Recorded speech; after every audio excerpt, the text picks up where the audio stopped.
बच्चों, आज हम क्लास 8 के इतिहास विषय के फर्स्ट चैप्टर यूरोपीय शक्तियों का भारत में आगमन को पढ़ेंगे। आप लोग अपनी अपनी कॉपी और पेन निकाल कर बैठ जाइए और अंडरलाइन की गई बातों को लिख लीजिएगा और साथ ही हम बताएंगे और क्या आपको लिखना है। इसके पूर्व हम क्लास 7 में ये पढ़ चुके हैं कि भारत अपने गौरवशाली संस्कृति एवं संपदा के कारण सदैव से ही विदेशियों के लिए आकर्षण का केंद्र बना रहा है और इसी क्रम में हम इस चैप्टर में भारत से व्यापार करने के लिए आने वाले यूरोपियों, उनके क्रियाकलापों, व्यापार, नवीन स्थान की खोज आदि के बारे में पढ़ेंगे। भारत में 16वीं शताब्दी में व्यापार के लिए आने वाली यूरोपीय शक्तियों में कुछ शक्तियाँ थीं, जैसे पुर्तगाली, डच, फ्रांसीसी और ब्रिटिश। भारत और यूरोप के मध्य यह व्यापार जल और थल मार्गों के द्वारा होता था। इन मार्गों की संख्या 3 थी।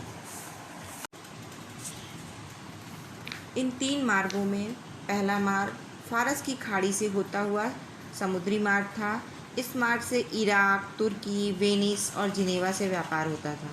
दूसरा मार्ग लाल सागर से अलेक्जेंड्रिया का था, जहाँ से समुद्र द्वारा वेनिस और जिनेवा को जाया जाता था। फिर तीसरा मार्ग मध्य एशिया से मिस्र और यूरोप के लिए था।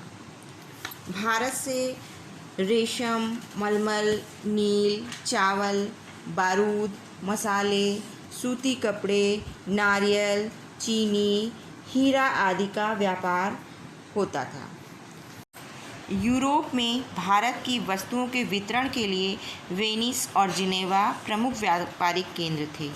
इटली ने भारत की प्रमुख वस्तुओं के व्यापार पर अपना एकाधिकार जमाए रखने के लिए यूरोपीय शक्तियों की व्यापार में हिस्सेदारी को रोक दिया। 15वीं शताब्दी में कुस्तुनतुनिया पर तुर्कों ने अपना अधिकार कर लिया और कुस्तुनतुनिया नगर व्यापार का मार्ग का मुख्य द्वार था। लेकिन तुर्कों द्वारा मार्ग पर कब्जा हो जाने के कारण यूरोप और भारत के मध्य व्यापार को बहुत धक्का लगा।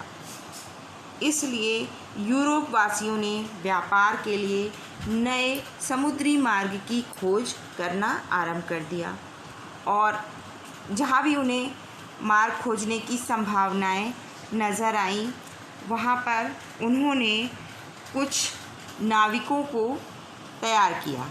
यूरोप के राजाओं ने इन नाविकों की समुद्री यात्राओं का खर्चा वहन किया। इनके नाविकों ने कुतुबनुमा की सहायता से रास्तों को खोजा और रास्तों की खोज में लंबी लंबी समुद्री यात्राएं की। कुतुबनुमा के द्वारा दिशाओं का ज्ञान होता है। इसे हम दिक्सूचक यंत्र के नाम से भी जानते हैं। भारत की खोज में निकले स्पेन निवासी कोलंबस ने अमेरिका की खोज की तथा पुर्तगाल निवासी वास्को डी गामा ने अपनी लंबी जल यात्रा के दौरान अफ्रीका के दक्षिणी छोर से होते हुए भारत के पश्चिमी समुद्र तट के कालीकट बंदरगाह पर पहुंच गया और भारत की खोज की। इस प्रकार पुर्तगालियों को हिंद महासागर होते हुए पूर्वी द्वीप समूह का एक नया जलमार्ग मिल गया और यूरोप और भारत का व्यापार फिर से आरंभ हो गया। फिर से प्रारंभ हुए यूरोपीय व्यापार में पुर्तगालियों ने हिंद महासागर के माध्यम से होने वाले व्यापार पर अपना अधिकार कर लिया। वे सोना चांदी लाते और हमारे देश भारत से सूती, रेशमी कपड़े और विभिन्न प्रकार के मसाले ले जाते थे तथा बहुत मुनाफा कमाते थे। पुर्तगाल की मजबूत नौसेना के कारण किसी दूसरे देश का भारत में व्यापार जम नहीं पा रहा था। वास्को डी गामा के भारत पहुंचने के बाद एक एक करके हॉलैंड, फ्रांस और इंग्लैंड के व्यापारी भारत आने लगे। इस प्रकार भारत में यूरोपीय व्यापारियों की होड़ लग गई। कुछ अमीर यूरोपीय व्यापारियों ने 17वीं शताब्दी की शुरुआत में व्यापारिक कंपनियां स्थापित की। हॉलैंड में Dutch east India company, England में ब्रिटिश ईस्ट इंडिया कंपनी और फ्रांस में फ्रेंच ईस्ट इंडिया कंपनी बनी। आज भी निजी कंपनियां इसी प्रकार पूंजी इकट्ठा करती हैं। भारत में सबसे पहले पुर्तगाली व्यापार करने आए। उन्होंने पश्चिमी समुद्र तट पर गोवा, दमन दीव में अपने व्यापारिक केंद्र स्थापित किए। विदेशी कंपनियों के इन व्यापारिक केंद्रों को कोठी यानी फैक्ट्री कहा जाता था। फैक्ट्री शब्द का प्रयोग व्यापारिक केंद्रों में स्थापित कार्यालय अथवा कोठी से है। फैक्टर शब्द का अर्थ एजेंट है। कंपनी की ओर से कार्य करने वाले व्यापारी एजेंट जिस कोठी में कार्य करते थे उसे फैक्ट्री कहा जाता था।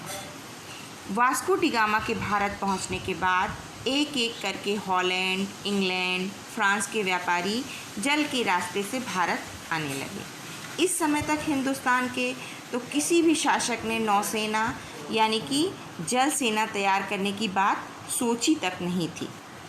हॉलैंड निवासियों ने जो डच कहलाते हैं, कालीकट, कोचीन, नागपट्टनम और चिनसूरा में अपने व्यापारिक केंद्र खोले। फ्रांसीसियों ने मछलीपट्टनम, पांडिचेरी, चंद्रनगर, माही स्थानों में अपने व्यापार के मुख्य केंद्र बनाए। अंग्रेज़ों ने अपने को केवल समुद्र तट तक ही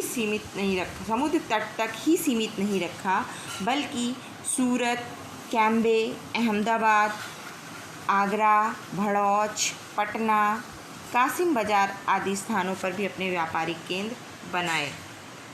भारत में यूरोप के सभी देशों के व्यापारी पुर्तगालियों के हाथ से व्यापार छीनने की होड़ में लगे रहते थे।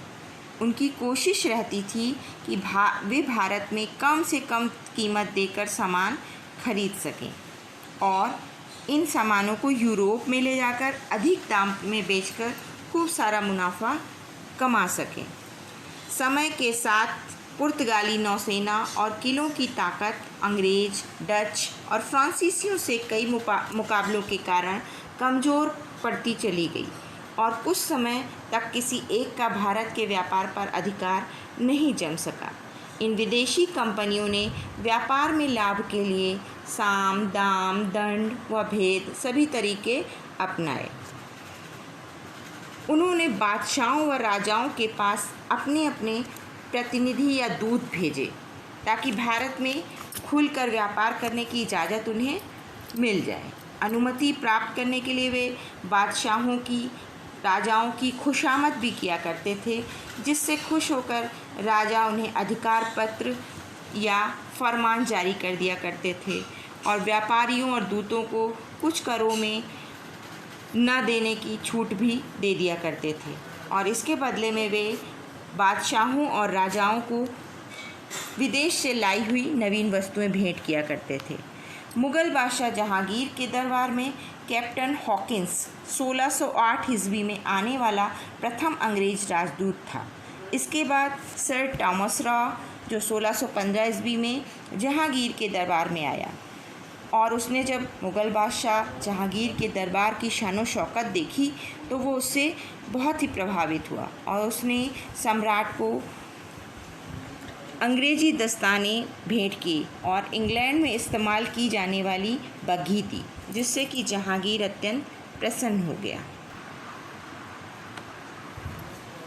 हिंदुस्तानी राजाओं और बादशाहों के मन में एक आशा थी कि अंग्रेज अधिकारियों को करों में छूट देने से उनके राज्य में ज़्यादा व्यापार आकर्षित होगा और राज्य खूब फलेगा फूलेगा और इससे उनको अधिक कर मिलेगा।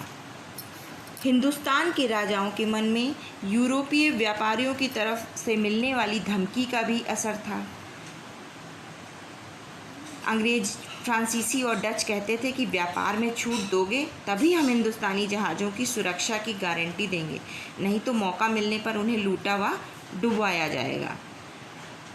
पुर्तगाली नौसेना का मुकाबला दूसरे यूरोपीय देशों की सशक्त नौसेनाएं ही कर सकती थीं और हिंदुस्तान के जहाज़ों को पुर्तगालियों के खतरे से सुरक्षा की ज़रूरत थी।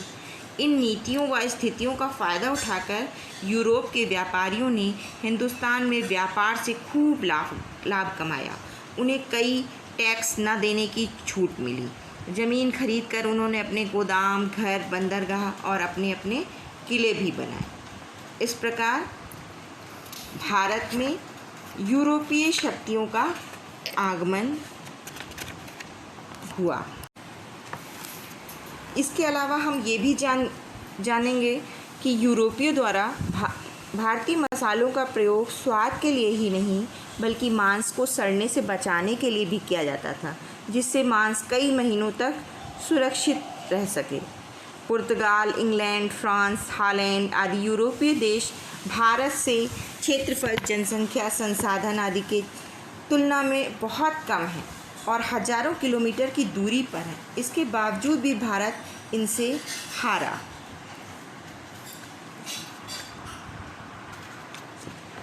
और ये देश भारत पर अपना आधिपत्य स्थापित करने में सफल हुए। जिस समय यूरोपीय देशों में तकनीकी विकास जैसे घड़ी, छपाई के लिए प्रेस, बंदूक आदि बनाए जा रहे थे, उस समय हमारे देश के शासक इन सब बातों से अनभिज्ञ और अपरिचित थे। धनी व्यापारियों ने पैसा उधार देने के लिए बैंक की स्थापना की। इसके लिए वे शुल्क लेते थे, जिसे ब्याज कहते थे। लोग अपना धन बैंकों में सुरक्षित रखते थे। पहला बैंक इटली वासियों का था। 17वीं शताब्दी में लंदन तथा एम्स्टर्डम बैंक व्यवस्था वाले सबसे महत्वपूर्ण बने। आज यूरोप के समस्त देश यूरोपियन यूनियन में संगठित हो गए हैं और आर्थिक रूप से एक शक्ति के रूप में उभर कर सामने आ रहे हैं। बच्चों, आप इन की पॉइंट्स को ज़रूर नोट कर लीजिए।